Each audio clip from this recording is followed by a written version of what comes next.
السلام عليكم ورحمة الله وبركاته. الحمد لله علي الذات عظيم الصفات سمي السماء كبير الشان جليل القدر رفيع الذكر مطاع الأمر جليل البرهان فخيم الاسم غزير العلم وسيع الحلم كثير الغفران جميل الثناء جزيل العطاء مجيب الدعاء عميم الإحسان. وأشهد أن لا إله إلا الله وحده لا شريك له وأشهد أن محمدا عبده ورسوله. خطبہ جمعہ کا آغاز حسب معمول اللہ تعالیٰ کے تقوی اور خشیت خوف اور اللہ کی رضا کے لیے پرہیزگاری اور یہ کہ اللہ تعالیٰ کے منہیات محرمات سے اجتناب اور اللہ تعالیٰ کے مأمورات جو اللہ تعالیٰ کے احکام حکم اور اوامر ہیں آرڈرز ہیں ان پر چلنے کی تلقین کے ساتھ آج کا اہم ٹاپک کیا تھا جی شعبان ماہ شعبان. اس پر ہمارے القلم انٹرنیشنل نے ایک پوسٹر بھی نشر کیا ہے اردو انگریزی کے عربی میں بھی اور کچھ ویڈیو آلریڈی موجود ہیں وہاں ان سے آپ استفادہ کر سکتے ہیں. لیکن آئیے ہم آج کے اس خطبے کو لے کر چلتے ہیں. جہاں تک خطبے کا تعلق ہے پہلے حصے میں ماہ شعبان میں مشروع کام کیا ہیں کون سے وہ کام ہیں جو نبی صلی اللہ علیہ وسلم کی سنت سے مشروع مستحب اور مسنون یعنی ثابت ہیں اور وہ کون سے کام ہیں ماہ شعبان میں جو ممنوع ہیں. یہ شعبان کے یہ خطبے کے دوسرے حصے میں بیان کیا گیا. ممنوع ہیں غیر مشروع ہیں لیکن لوگ یا تو لا علمی کی وجہ سے یا کچھ نان اوتھینٹک مصادر مطلب نیریشن روایات وغیرہ پر اعتماد کی وجہ سے انہیں انجام دیتے ہیں نیک کام سمجھ کر کے حالانکہ وہ ثابت نہیں. جب کوئی عبادت ثابت نہ ہو تو وہ کیا سنت نہیں بلکہ کیا کہلاتی ہیں بدعت. تو یہ تھا خلاصہ نیکٹر آج کے خطبہ جمعہ کا شروع سے لے کر آخر تک. آئیے مستعین باللہ و بتوفیق ہی اب ہم دونوں حصوں کو علیحدہ لے کر چلتے ہیں. سب سے پہلا پوائنٹ جو آج آپ نے اس عظیم شاہی جامع مسجد میں جو اس ایسٹرن پروونس کی سب سے بڑی جامع مسجد ہے اس میں سنا تھا کہ ماہ شعبان رجب کے بعد آنے والا یہ مہینہ جس کے بارے میں اللہ کے نبی صلی اللہ علیہ وسلم نے کہا کہ اس کا خیال رکھیں کیونکہ اکثر لوگ رمضان جیسے سید الشہور یا امام الشہور جو ہے تمام مہینوں میں سب سے اہم مہینہ ہے جو رمضان کا اس سے پہلے اور رجب جو حرمت والا مہینہ ہے اس کے بعد درمیان میں پڑنے کی وجہ سے لوگ اس پر توجہ نہیں دیتے اور جن کاموں پر لوگ توجہ نہ دیں یا جب لوگ غفلت میں ہوں اس وقت آپ کیا کریں ذکر کریں. ذکر سے مراد جو آپ ہم لوگ سمجھتے ہیں وہ نہیں. ذکر کی حقیقت کیا ہے اس پر ایک میری کتاب ہے جو پھر تقسیم ہوتی ہے ہدایت اللہ کریں اس کو پڑھ لیں تو کافی بہتر رہے گا. تو ذکر میں سر فہرست آتے ہیں اللہ کے فرائض بالخصوص نماز وہ بھی نماز کے دوران تلاوت قرآن. سب سے بڑے اہم ذکر ہیں فرض نمازیں پھر دیگر نوافل نمازیں اور قرآن کریم کی تلاوت. باقی تمام جو اذکار ہیں وہ اس کے تابع ہوتے ہیں. تو الغرض اللہ تعالیٰ کی عبادت کی یا اللہ تعالیٰ کے ذکر کی یاد کی اس وقت اہمیت بڑھ جاتی ہے جب لوگ اس سے غافل ہیں.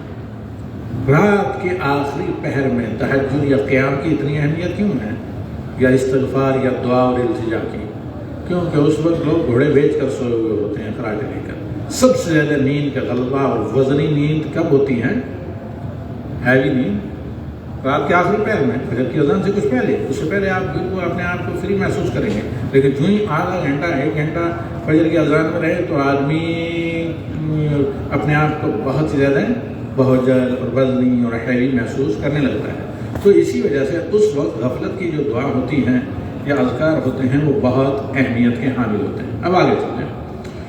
ماہ شعبان کو شعبان جیسے کہ یہاں آپ نے سنا اس لیے کہا جاتا ہے کہ زمانہ جاہلیت کے عرب رجب میں ہر قسم کے جنگ و جدل اور مار پیٹ لڑائی جھگڑے لوٹ مار سے حرمت والے مہینے کے احترام میں اجتناب اور پرہیز کرتے تھے، رکے رہتے تھے، اپنے آپ کو بے چین رہتے تھے، کیونکہ طبیعت ہی میں جنگ اور جدل اور لوٹ مار اور چھین چھپٹی کوئی امن و امان نہیں تھا۔ تو اب کیا کرتے کہ اس حرمت والے مہینے کے احترام میں اپنے دست و پا کو بالکل باندھ کر رکھتے کہ کہیں رجب کی حرمت کے منافی اور خلال میں سے کوئی کام سرزد نہ ہو۔ جو ہی شعبان کا مہینہ آتا تو یتشعب الناس، کہ شعبان کا مہینہ آتے ہی ایسے ہوتا ہے جیسے بیڑیاں کھل گئی ہوں حرمت کی۔ تو اب وہ کیا کرتے کہ ادھر ادھر گھاٹیوں، وادیوں، بستیوں، قرا اور مدن اور شہر وغیرہ اور لوگ بادیا صحرا جہاں کہیں ہو جاتا وہ نکل پڑتے کس کے لیے؟ لوٹ مار کے لیے اور جنگ و جدال کے لیے اور رزق کی تلاش کے لیے۔ اس وجہ سے اس کو کیا کہا جاتا ہے؟ ایک وجہ تسمیہ یہ ہے کہ اس وجہ سے شعبان کا نام شعبان پڑا کہ رجب کی پابندی کے بعد اس میں چھوٹ کر لوگ متشعب ہوتے۔ شعب کا معنی ہوتا ہے شعب جیسے گھاٹیاں، یعنی وادیوں، صحراؤں اور گھاٹیوں اور بستیوں مختلف آبادیوں میں پھیل جاتے ہیں، کس کے لیے؟ جنگ و جدال کے لیے، کمزور کو مار کر اس کا مال چھیننے کے لیے۔ ایک دوسری وجہ جو زیر معقول لگتی ہے، جو ہمارے پاس بروشر وغیرہ میں نشر بھی ہوئی ہے، وہ وجہ یہ ہے کہ سب سے پہلے جب شعبان کا نام شعبان پڑا وہ اس لیے کہ یہ ایسے موقع پر یہ مطلب آیا کہ لوگ اس میں بارش کے بعد ہریالی اور سبزہ اور شادابی کی طرف اپنے مویشیوں کو لے کر ایسی وادیوں، ایسی گاڑیوں، ایسے نشیب علاقوں میں جا کر نکل گئے جہاں بارش کی وجہ سے پانی متوفر تھا اور جہاں مویشیوں کے لیے چارہ گھاس وغیرہ مہیا تھا۔ خیر کچھ بھی ہو، شعبان کو اسی کی وجہ سے تشعب الناس فی القری والاودیہ جو کہا جاتا ہے، اس کی وجہ سے شعبان کہا جاتا ہے۔ یہ پہلا پوائنٹ جو آپ نے خطبے میں سنا، ایک اس میں نے ایک کا اضافہ کیا ہے۔ وہاں صرف آپ نے یہ سنا تھا کہ جنگ و جدل کے لیے اپنے آپ کو آزاد سمجھتے تھے، اس لیے اس کو شعبان کہا گیا۔ اس کے بعد دوسری جو سب سے بڑی، بلکہ فضائل کے اعتبار سے، ماہ شعبان کے فضیلت کے اعتبار سے پہلی جو سب سے بڑی بات ہے، اہم ہے کہ اس مہینے میں سال بھر کے اعمال اللہ تعالیٰ کے حضور پیش کیے جاتے ہیں۔ اللہ کے نبی صلی اللہ علیہ وسلم سے جب سوال کیا یہ، جس انس کی روایت غالباً اور جس طرح ام المؤمنین عائشہ کی رضی اللہ تعالیٰ عنہما، کہ یا رسول اللہ، ہم نے کسی اور مہینے میں اتنے زیادہ نفلی روزے رکھتے ہوئے آپ کو نہیں دیکھا جتنا ماہ شعبان میں آپ نفلی روزے رکھتے ہیں۔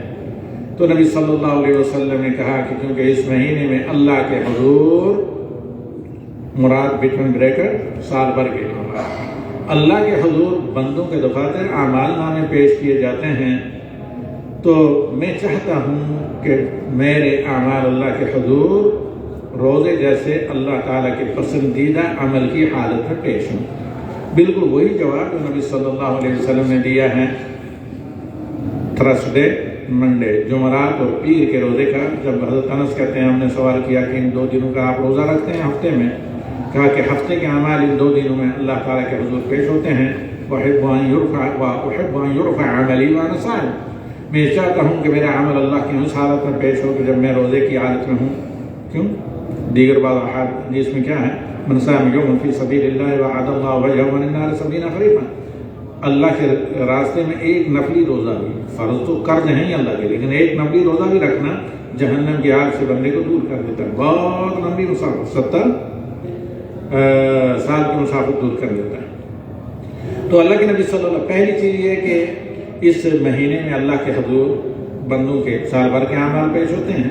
تو ہر بندے کو نبی صلی اللہ علیہ وسلم کی اقتداء میں، یہ حدیث جو ہے صحیح ہے، یعنی اکثر اصحاب فن علماء حدیث نے اس کو صحیح قرار دیا کہ سال بھر کے اعمال کسی ایک رات کا نہیں ذکر، یعنی شعبان کے مہینے میں اللہ کے حضور پیش کیے جاتے ہیں۔ دوسری بات جو شعبان کے تعلق سے ہے وہ یہ کہ اللہ کے نبی صلی اللہ علیہ وسلم صحیحین کی جو روایت ہے بخاری اور مسلم کی، کہ شعبان کے اکثر شعبان کے بلکہ پورے شعبان کے یعنی تقریباً پورے شعبان کے اکثر شعبان کے روزہ رکھا کرتے تھے۔ عموماً نبی صلی اللہ علیہ وسلم نے 15 شعبان کے بعد منع کیا روزہ رکھنے سے، تو اس کی کئی ایک توجیحات ہیں کہ عموماً عام لوگوں کے لیے یہ نبی صلی اللہ علیہ وسلم رکھتے تھے، لیکن عام لوگوں کے لیے وہی رکھیں جن پر جو استثناء میں آتے ہوں یا جن کے ذمہ قرض یا جن کی عادت ہو یا جن کے اوپر قضا روزے صاحب آتے ہوں، یہ ہم ذرا بعد میں بتائیں گے۔ تو اللہ کے نبی صلی اللہ علیہ وسلم ماہ شعبان کے سب سے زیادہ روزے رکھتے تھے اور رمضان کے علاوہ کسی مہینے کے پورے روزے نہیں رکھتے، لیکن شعبان میں سب سے زیادہ نفلی روزے رکھتے۔ دوسری روایت صحیح مسلم کی ہے، وہ بھی ام المومنین حضرت عائشہ کی، کہ نبی صلی اللہ علیہ وسلم پورے شعبان کے روزے رکھتے، اور اگر حقیقتاً تمام احادیث کو جمع کیا جائے تو یہ معلوم ہوتا ہے کہ پورے سے مراد مبالغتاً زیادہ روزے ہیں، نہ کہ مکمل، کیونکہ ام المومنین کی بعض احادیث سے واضح ہوتا ہے کہ ماہ رمضان کے علاوہ کسی بھی مہینے کے پورے روزے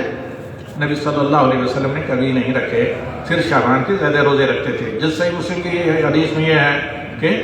پورے شعبان کے روزے رکھتے تھے، تو اس سے یعنی تقریباً پورے کے یعنی شعبان کے نصف سے زیادہ دنوں کے روزے رکھتے۔ اس کے بعد تیسری بات جو اس سلسلے میں ہے وہ یہ کہ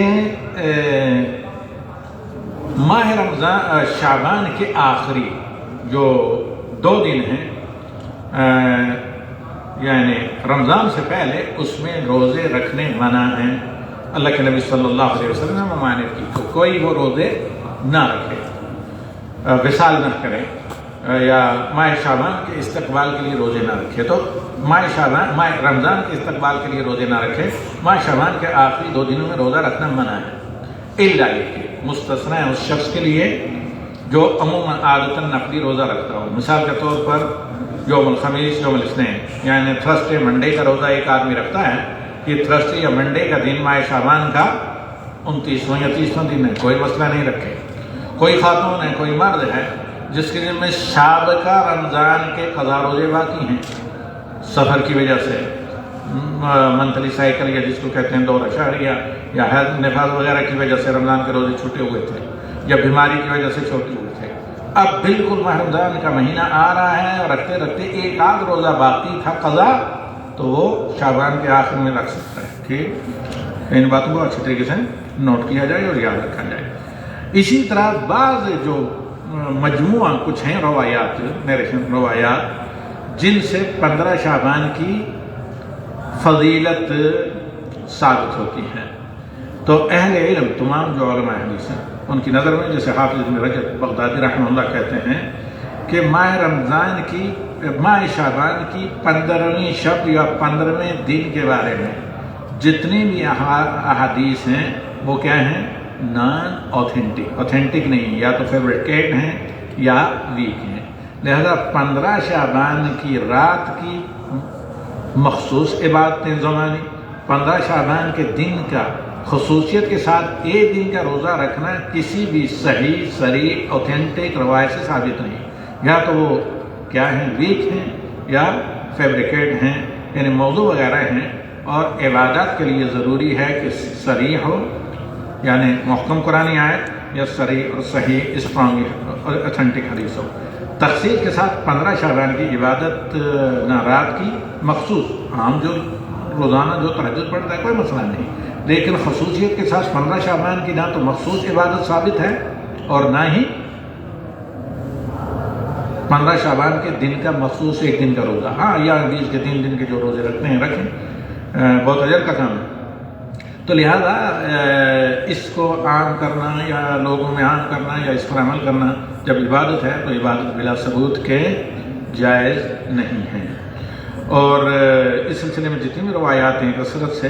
بلکہ وہ نبی صلی اللہ علیہ وسلم صحابہ کے زمانے میں معروف ہی نہیں تھی، یہ چیزیں حجاز سے باہر تابعین کے زمانے میں کس طرح مشہور ہوئیں، واللہ اعلم بالصواب۔ اور جو ہے کہ اللہ تعالیٰ کے نامہ اعمال پیش کیے جاتے ہیں تو وہ عموماً پورے شعبان کے مہینے کے بارے میں ہے، اسی لیے اللہ کے نبی صلی اللہ علیہ وسلم تحریک کرتے تھے کہ شعبان کے اکثر دنوں میں روزے کی حالت میں رہیں۔ ایک دوسری بات ہے جس پر کافی زور دیا گیا وہ آخری ہے،